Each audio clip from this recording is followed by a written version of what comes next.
कृष्ण गोविंद हरे मुरारे, हे नाथ नारायण वासुदेव।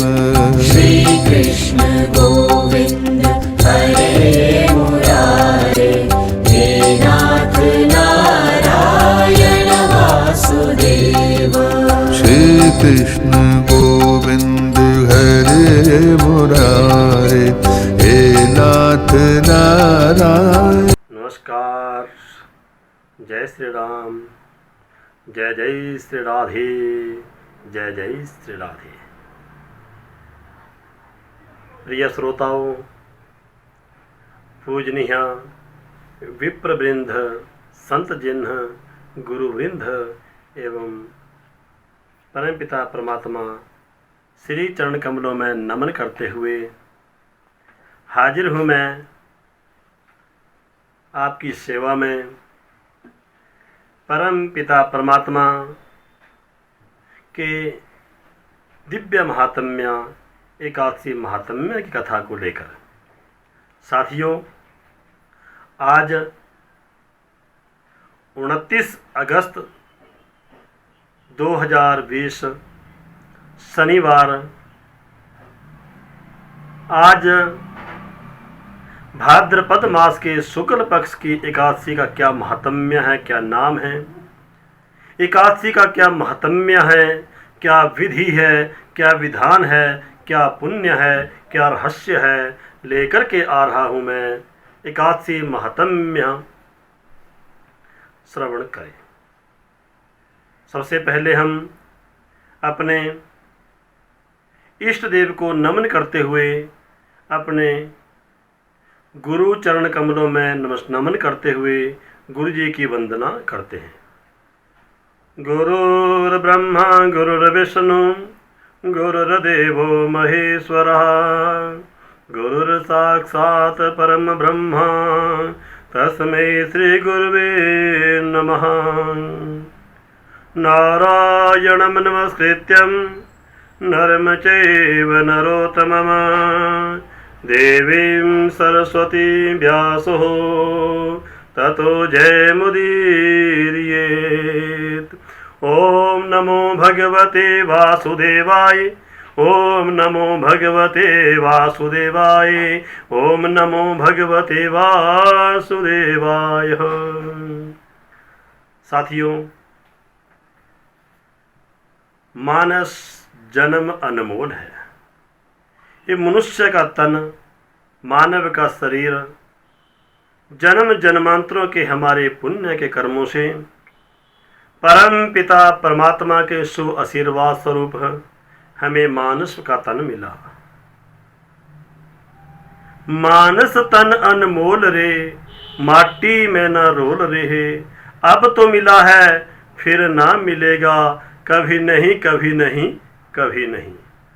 साथियों, मानुष तन को पाने के लिए ना जाने हमारे ऊपर कितने जन्मों के पुण्य के फलस्वरूप हमें परमपिता परमात्मा ने इस धरा के ऊपर मृत्यु लोक में है मानुष बना करके धरा पे भेजा। ये हमारा सौभाग्य है कि हम सत्संगी हुए। ये हमारा परम सौभाग्य है कि हमें दिव्य गुरु मिले, हमें परम गुरु मिले, हमें सतगुरु मिले। जिसके ऊपर परमात्मा की कृपा होती है उसे संसार में सद्गुरु मिलते हैं। सद्गुरु की कृपा होती है, प्राणी धर्म के पथ के ऊपर निकल पड़ता है। ना जाने कहाँ जाना है, कहाँ मैंने जाना है, कहाँ मेरी मंजिल है। गुरु के बताए हुए पथ के ऊपर प्राणी चल पड़ करके सीधा परमात्मा के द्वार पे पहुंच जाता है, हरि उसे मिल जाते हैं। साथियों, अधिक न कहते हुए आज का जो हमारा रहस्य है, आज का हमारा महात्म्य है, वो है एकादशी महात्म्य। भाद्रपद मास के शुक्ल पक्ष की एकादशी का क्या नाम है? द्वारिकाधीश श्री वल्लभ भगवान से, राधा रमण भगवान से धर्मराज युधिष्ठिर ने विनीत भाव से, नमन भाव से प्रार्थना करते हैं कि परमेश्वर प्राणियों का कल्याण करने के लिए इस संसार में हरि की कृपा पाने के लिए, आपका आशीर्वाद पाने के लिए मुझे सुनाइए कि भाद्रपद मास में आपका जन्म हुआ। भाद्रपद मास में ही हमारी परम प्रिय शक्ति राधा रानी का अवतरण हुआ।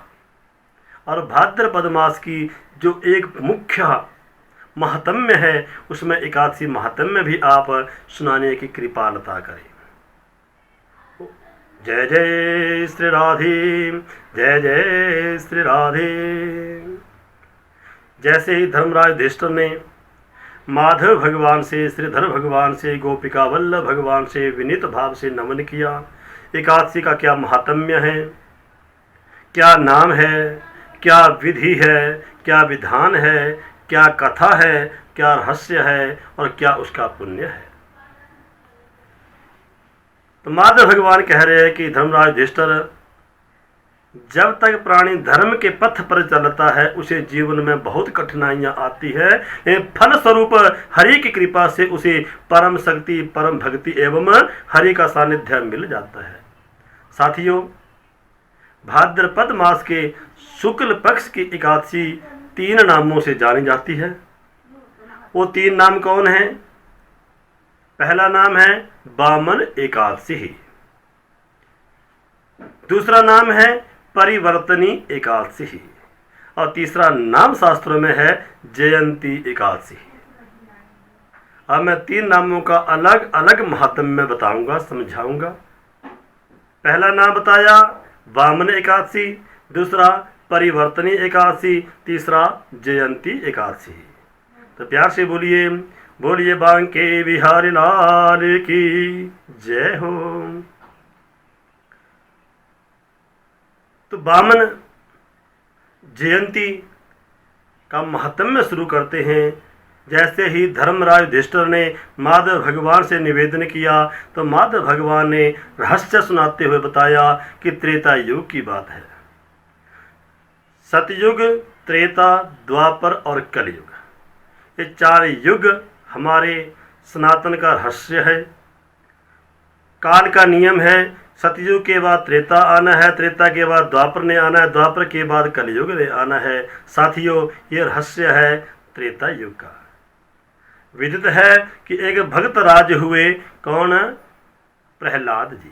आप जानते हैं, भक्त राज प्रहलाद की रक्षा करने के लिए, भगत और भगवान के एक सम्मान को बचाने के लिए श्री हरि ने, हमारे माधव भगवान ने नरसिंह रूप धारण किया था। साथियों, प्रहलाद के पौत्र हुए साथियों प्रहलाद के पौत्र हुए राजा बलि जी। बलि जी ने गुरु शुक्राचार्य की शरण में जाकर के निवेदन किया कि जब जब दैत्य प्रबल हुए, हरि ने अवतार लेकर के उनका मर्दन किया। देव इतने बलवान कैसे हो जाते हैं, असुर निर्बल कैसे हो जाते हैं? तो गुरुदेव ने समझाया कि धर्मराज, दानवीर, दैत्यराज बलि, ये सारा यज्ञ का प्रभाव है। तुम जाप करते हो, तुम पूजा करते हो, तुम धर्म के पथ पर चलते हो, यही तुम्हारी कांति है, यही तुम्हारी शक्ति है, यही तुम्हारा तेज है। यज्ञ करने से देवों की कृपा होती है, आध्यात्मिक शक्ति बढ़ती है, सामाजिक संप्रदाय स्थिति बढ़ती है। जब प्राणी यज्ञ करता है, ये यज्ञ के प्रभाव से वो शक्तिशाली बनता है। तो राजा बलि ने संकल्प लिया, क्योंकि शास्त्रों में, इतिहास में वर्णन किया गया है कि जब प्राणी 100 अश्वमेघ यज्ञ कर ले, 100 अश्वमेघ यज्ञ करने वाला प्राणी इस सृष्टि में अजेय हो जाता है, संसार में उसे कोई जीत नहीं सकता। साथियों, जैसे ही राजा दानवराज बलि ने यह संकल्प किया, उसके 99 यज्ञ पूर्ण हो चुके थे। जैसे ही 100वां यज्ञ शुरू हुआ, उसका शुभारंभ हुआ, इंद्रादिक देवता त्राहि त्राहि त्राहि त्राहि करते हुए भवमंडल में विचरने लगे। इंद्र को भय हो गया कि जैसे ही यज्ञ पूर्ण होगा, पहले तो दानव राज बलि स्वर्ग का राजा बन जाएगा, मुझे स्वर्ग से निष्कासित कर देगा। स्वर्ग के देवी देवता ब्रह्मा की शरण में आते हैं। ब्रह्मा जी देवों को लेकर के हर की शरण में आते हैं। हरि और हर दोनों जो मिलकर के श्री भगवान माधव, गोपिका वल्लभ, राधा रमण जुगल जोड़ी का ध्यान करते हुए प्रार्थना करते हैं। तो आप भी एक क्षण के लिए मेरे साथ श्री कृष्ण गोविंद हरे मुरारे, हे नाथ नारायण वासुदेव। श्री कृष्ण गोविंद हरे मुरारे, हे नाथ नारायण वासुदेव। श्री कृष्ण गोविंद हरे मुरारे, हे नाथ नारायण। जैसे ही 33 कोटि देवी देवताओं ने श्री हरि की आराधना करी, श्री हरि की उपासना करी, श्री हरि ने उसी स्थान पर प्रकट होकर के देवों को आशीर्वाद दिया और उनका सम्मानित किया।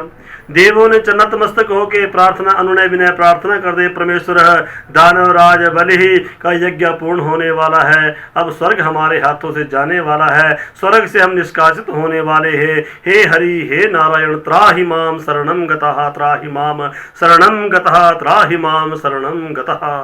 प्रभु तुम्हारी शरण में है, रक्षा करो प्रभु, रक्षा करो। तो हरि ने अभयदान देते हुए दिव्य शक्ति, परम शक्ति, आराध्य शक्ति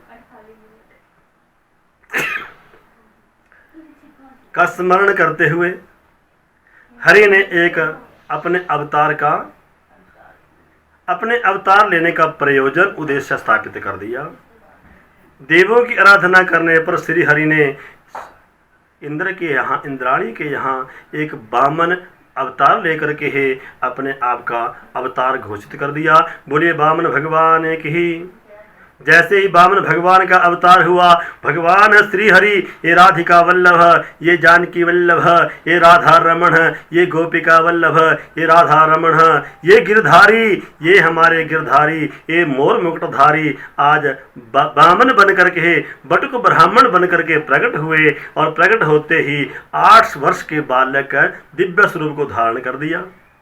सभी देवी देवताओं ने, ब्रह्मा ने कमंडल दे दिया, बृहस्पति ने यज्ञोपवीत दे दिया, गुरु बृहस्पति ने छाता दे दिया, अन्य देवों ने उपहार दे करके हे वामन जी राजा बलि के द्वार में याचक बन करके, भिखारी बन करके, भिक्षुक बन करके, चक्षु बन करके उपस्थित हुए।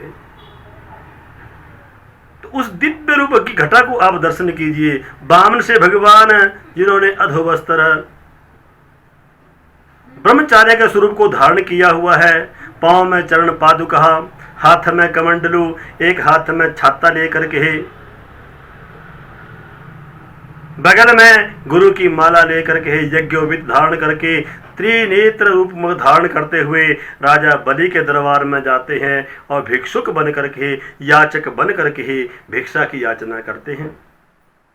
राजा बलि का 100 यज्ञ पूर्ण होने वाला था। वो उत्साह से भरे हुए, प्रफुल्लित होकर के महान से बड़े दान कर रहे थे। छोटे से याचक को देख करके नमन भाव से कहा कि ब्राह्मण देवता,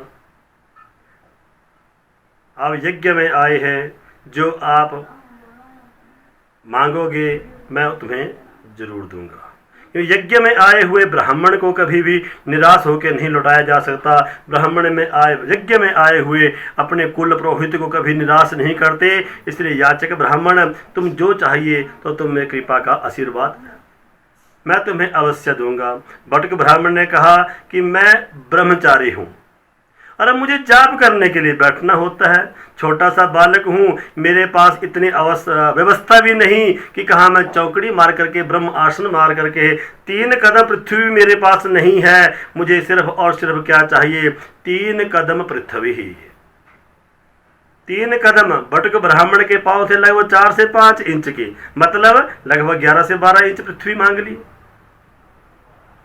जैसे ही वामन के विचार में मन में आया कि बटुक ब्राह्मण के पांव हैं 3 से 4 इंच लगभग है, 3 पग कितने हो जाएंगे? 10 से 11 इंच, यानी कि 1 फुट भी पूरा नहीं हुआ। और मुझे गिलानी हो रही है कि एक ब्राह्मण को मैंने क्या दिया? 1 फुट पृथ्वी। ब्राह्मण देवता, मुझे शर्मिंदा मत करो, मुझे इतना शर्मिंदा मत करो। विप्र देवता, जरा राजा का दरबार समझ करके मांगो। लेकिन आज बटुक ब्राह्मण ने, बामन भगवान ने कहा कि नहीं राजन, ब्राह्मण अनुचित नहीं मांगता, ब्राह्मण व्यर्थ नहीं मांगता। ब्राह्मण को तुम लोभी कहते हो, ब्राह्मण लोभी नहीं हो सकता। ब्राह्मण निर्धन हो सकता है, लेकिन ब्राह्मण गरीब या कलंकित नहीं होगा। दे सकते हो तो 3 कदम दे दीजिए, नहीं देनी है तो जय जय श्री राधे, जय जय श्री राधे। जैसे ही उस बटुक ब्राह्मण के दिव्य स्वरूप को राजा बलि की एक बहना थी सुनैना, उसके मन में विचार आया, धिक्कार है ऐसी माता को जिस माता ने इस बालक को घर से निकाल दिया मांगने के लिए। यदि ऐसा बालक मेरे घर में होता तो मैं तो 8 वर्ष तक स्तनपान ही कराती रहती। भगवान ने सुनैना की दिव्य उबानी को समझ करके कहा कि आज दूध पाने की, पान कराने की इच्छा हो रही है। देवी, तुम माता का स्थान लेना चाह रही हो, मैं भी तुम्हें वचन देता हूँ, इस जन्म में बाल ब्रह्मचारी हूँ, किसी स्त्री का स्पर्श नहीं करूँगा। जब अगला अवतार लूँगा दिल चाह करके स्तनपान करवा लेना। साथियों, वही सुनैना बनी थी राजा कंस की बहना पूतना। साथियों, सुनैना के दिल के भाव को श्री हरि ने जाना और वरदान भी दे दिया। बटुक ब्राह्मण को, बामन ब्राह्मणों को देख करके राजा बलि के पुरोहित शुक्रदेव के मन में संशय हुआ। साथियों, जैसे ही बटुक ब्राह्मण के स्वरूप को, वामन के दिव्य स्वरूप को राजा बलि के उपरोहित शुक्राचार्य ने देखा तो हरि के दिव्य झलक के उन्होंने दर्शन कर लिए। उस छलिया को उन्होंने पहचान लिया, लेकिन दानवीर बलि को रोक नहीं पाए। इसमें प्रसंग आता है कि शुक्राचार्य उस दान करने में कुछ बाधा उत्पन्न करने लगे।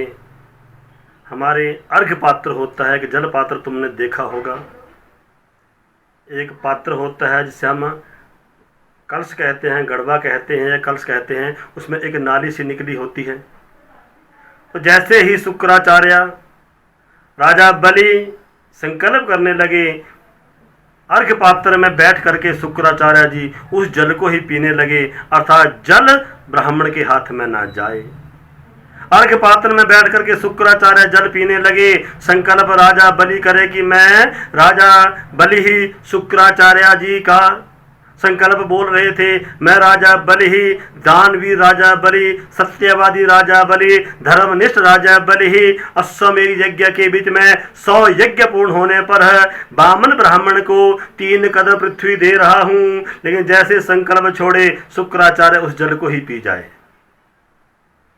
तो बामन भगवान ने इस ब्राह्मण की युक्ति को देख करके कुशा का एक हिस्सा लेकर के करधनी में अर्घ्य पात्र में डाला और कहते हैं शुक्राचार्य की एक आंख फूट जाती है।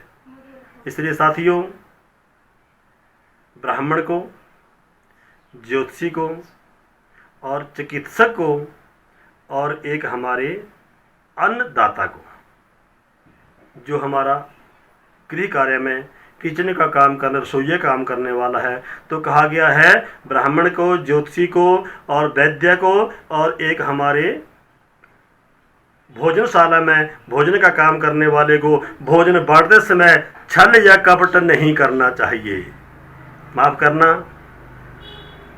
यदि हम छल कपट करेंगे, ब्राह्मण करे, वैद्य करे, ज्योतिषी करे, अपने अधिकार का दुरुपयोग करेंगे तो भगवान उसे सजा जरूर देते हैं।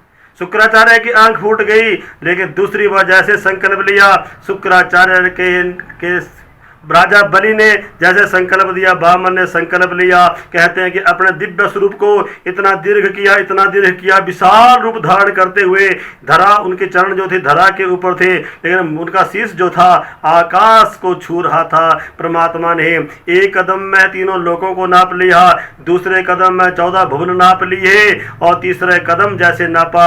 इस ब्रह्मांड के नापने के बाद भी पांव का अंगूठा जो था वो शेष बच गया। बामन भगवान कहते हैं राजा बलि, अभी संकल्प पूरा नहीं हुआ, मेरे पांव का अंगूठा बचा हुआ, बताओ कहाँ रखूं। तो देखिए दानवीर राजा बलि ने सर झुकाया, परमात्मा के चरणों में झुकाया, प्रभु जो बचा हुआ है आपके पांव का अंगूठा वो मेरे मस्तक पर रख दीजिए, मेरे सर पर रख दीजिए। और हम लोग भी जब हैरान परेशान और बेचैन होते हैं तो कह देते हैं कोई वस्तु ना मिले, कोई जगह ना मिले, मेरे सर पे बैठ जा, यही तो कहते हैं ना। बेचैन होकर के, परेशान होकर के, जब कोई समस्या का हल ना मिले, कोई आंसर ना मिले, तो कहते हैं कि मेरे सर पे बैठ जा। तो वही तो राजा बलि ने किया कि पांव के अंगूठे को प्रभु मेरे सर के ऊपर रख दीजिए, मेरे मस्तक के ऊपर रख दीजिए। और परमात्मा ने पांव का अंगूठा मस्तक में रखा, उन्हें अजर अमर करके पाताल कहा राजा बना दिया। साथियों, ये बामन एकादशी, ये भाद्रपद एकादशी का महात्म्य, यज्ञ का एकादशी का महात्म्य ही तो है कि जो भगवान राजा बलि ने यज्ञ किया, भगवान ने अवतार लिया, एकादशी के दिन ही अवतार लिया, और एकादशी के दिन ही राजा बलि के माथे के ऊपर अपना चरण का अंगूठा रह करके ही उन्हें अमर पद दे दिया, उन्हें पाताल का राजा बना दिया, पाताल का राजा भी बना दिया। परमात्मा ने वरदान भी दे दिया, अपना अवतार भी कर लिया। आज राजा बलि हाथ जोड़ के खड़े हैं, भगवान कहते हैं सत्य अब तुम्हारा यज्ञ पूरा हुआ, तुम जो चाहे मांग लो। तो देखिए राजा बलि क्या कहते हैं, प्रभु जिससे मस्तक पर जिसका हाथ हो जाता है वो प्रभु इस दुनिया के भवसागर से पार हो जाता है। मेरे सर पे के तो आपके चरण पड़ गए प्रभु, अब मुझे दुनिया में कुछ और नहीं चाहिए, मुझे कुछ नहीं चाहिए हरि, बस और बस आप मेरे साथ रहो। मतलब भगवान को ही मांग लिया, प्रभु आप मेरे साथ रहो अब पातालपुरी में। तो पाताल का राजा बना दिया राजा बलि ने भगवान बामन राजा बलि को, और स्वयं में बन गए पाताल के राजा के द्वारपाल। साथियों, ये सब एकादशी का महात्म्य ही तो है। बन गए भगवान द्वारपाल, उधर त्रिलोकी में त्राही त्राही मचने लगा, भगवान बैकुंठ में ना जाए, भगवान गोलोक धाम में ना जाए, भगवान सत्यलोक में ना जाए, भगवान तो राजा बलि के पाताल लोक में ही द्वारपाल बन के डंडा लेके खड़े हो गए। जय जय श्री राधे। ये प्रभु एकादशी का महात्म्य ही तो है। और इस रहस्य को जानते हुए जब लक्ष्मी को पता चला, और लक्ष्मी ने भक्त राज नारद मुनि ने एक युक्ति अपनाई कि राजा बलि के यहाँ भगवान जो है द्वारपाल बन करके बैठे हुए हैं, तुम भगवान को दिव्य शक्ति की, तुम परमात्मा की शक्ति हो, परमात्मा को बैकुंठ में इस धरा के, क्योंकि हरिहर हैं, जगदीश हैं, जगत के नायक है, परमेश्वर है, जगत के पालक हैं, प्रभु को तुम इस धरा के ऊपर बुला लीजिए, भगवान को तुम बैकुंठ बुला लीजिए। तो जैसे ही लक्ष्मी ने आराधना करे, देवताओं ने आराधना करे, तो परमात्मा ने अपने 2 स्वरूप बनाए। ध्यान से सुना साथियों, परमात्मा ने 2 स्वरूप बनाए। एक स्वरूप को रख दिया बैकुंठ में, और दूसरे स्वरूप को स्थापित कर दिया पाताल में राजा बलि के यहाँ। अब मैं समझा रहा हूं, पहले कहा कि ये बामन एकादशी का पर्व है, अब कह रहा हूं परिवर्तना एकादशी क्या है। साथियों, परमात्मा के 2 स्वरूप, एक बैकुंठ में, एक पाताल में। भाद्रपद मास के शुक्ल पक्ष की एकादशी को ही परमात्मा अपने स्वरूपों का आदान प्रदान करते हैं। बैकुंठ का स्वरूप जो है पाताल में द्वारपाल बन जाता है, और पाताल वाला स्वरूप जो है स्वर्ग सत्यलोक में, बैकुंठ लोक में, सत्यलोक में लक्ष्मी के साथ रमण करते हैं। इस परिवर्तन के नाम से भी साथियों इसका नाम पड़ गया परिवर्तना एकादशी। सभी बोलिए मेरे साथ जय जय श्री राधे। एक बार फिर आधे मिनट के लिए हरि का नाम का संकीर्तन, और उसके बाद परिवर्तना एकादशी का दूसरा रहस्य।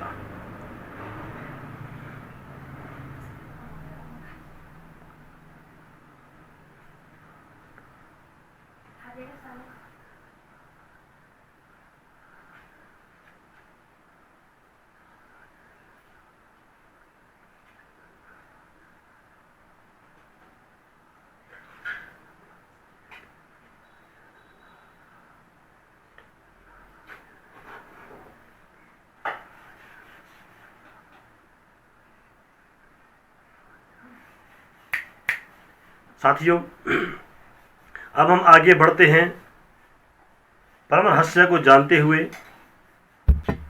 परिवर्तना एकादशी के महात्म्य एवं भाद्रपद मास के इस दिव्य एकादशी के महात्म्य के आगे के प्रसंग में। विदित है कि भगवान आषाढ़ मास के शुक्ल पक्ष की एकादशी से लेकर के कार्तिक मास के शुक्ल पक्ष की एकादशी तक 4 महीने तक विश्राम करते हैं। इन्हें शयन समय कहते हैं। हरि शयन मतलब देवता सो गए। आषाढ़ से लेकर के भाद्र की एकादशी तक 2 महीने हो जाते हैं और 2 महीने आगे बच जाते हैं। इसलिए कहते हैं भगवान जब 4 महीने के लिए सोए हैं तो 2 महीने जैसे ही पूरे होते हैं तो भगवान अपना करवट लेते हैं, पक्ष बदलते हैं। भगवान दाएं करधनी से बाएं करधनी की तरफ परिवर्तन करते हैं। साथियों, इसीलिए इसका नाम एक परिवर्तनी एकादशी भी है। प्रभु प्रेमियों, अपार कृपा परमात्मा की मेरे ऊपर और आप सज्जनों के ऊपर है, जो इस प्रसंग को आगे बढ़ते हुए जयंती एकादशी, जयंती मतलब जन्मदिन वाली एकादशी, इस दिन जो है जन्मदिन का महान पर्व मनाया जाता है। तुम्हें पता है, नवमी को राम जी आए, अष्टमी को कृष्ण जी आए, चौदस को हमारे धन्वंतरी जी आए, अनेकान चौदस को भगवान शिव का अवतार हुआ, चौदस को भगवान शिव की शादी हुई, लेकिन एकादशी को कोई दिव्य शक्ति का अवतार नहीं हुआ था। इसलिए आज भगवान भाद्रपद मास के शुक्ल पक्ष की एकादशी को वामन भगवान का जन्म हुआ। इसलिए साथियों, इसे कहते हैं जयंती एकादशी। बोलिए एकादशी महात्म्य की जय। और इस दिन भगवान के दिव्य स्वरूप का त्रिदेवों के रूप में पूजन करना चाहिए। ब्रह्मा, विष्णु और महेश त्रिदेवों का पूजन करें। साथियों, विधान तुम्हें पता है। आप ब्रह्म मुहूर्त में उठते हैं, शौच स्नान से निवृत्त होते हैं, संकल्प करते हैं कि परमेश्वर ऐसी शक्ति देना। धूप ज्योति जला करके हाथ में जल लेकर के परमात्मा की पूजा और श्रृंगार करने के बाद संकल्प करते हैं, प्रभु मुझे शक्ति देना, मुझे साहस देना, मुझे वो दिव्य मार्ग देना, मुझे अपना आशीर्वाद देना, ताकि मेरा ये व्रत पूर्ण हो सके। साथियों, एकादशी के दिन अन्न नहीं खाना चाहिए।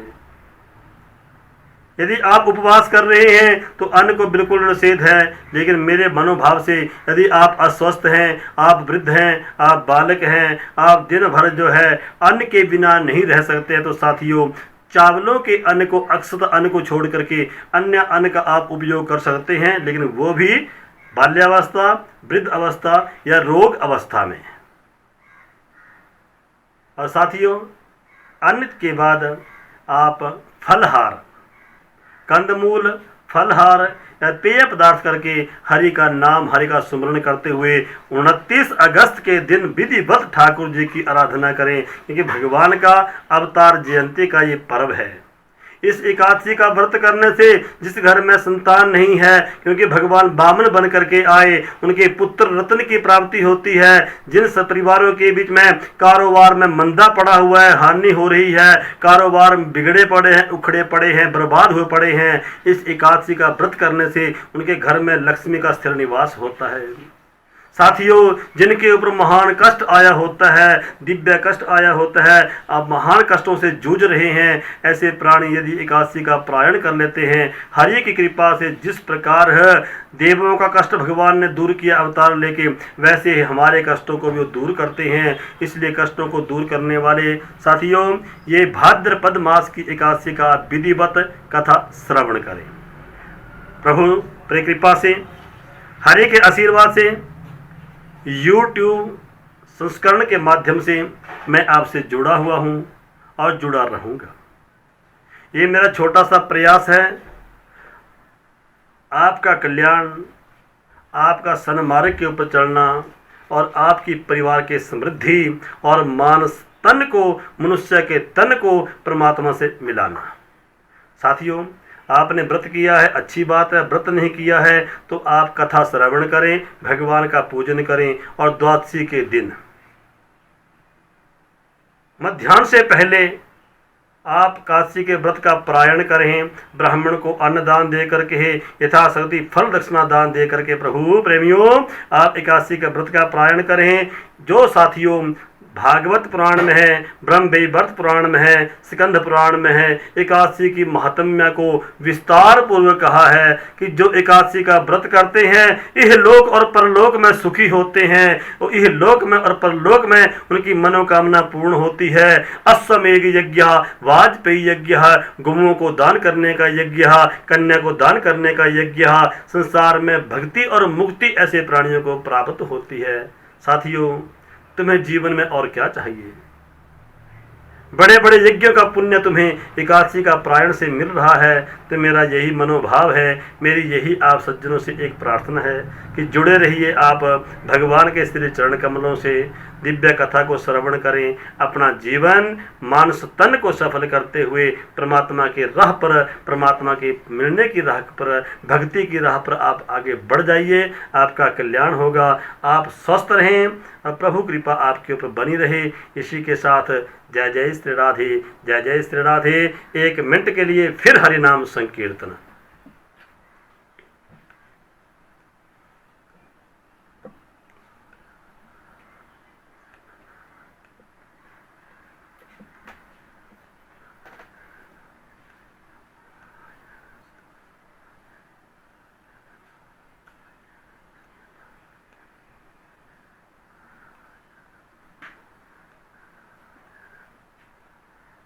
जय जय श्री राधे। सर्वे भवन्तु सुखिना, सर्वे सन्तु निरामया, सर्वे भद्राणि पश्यन्तु मां कश्चित् दुःखभाग् भवेत्। जय जय श्री राधे, जय जय श्री राधे, जय जय श्री राधे।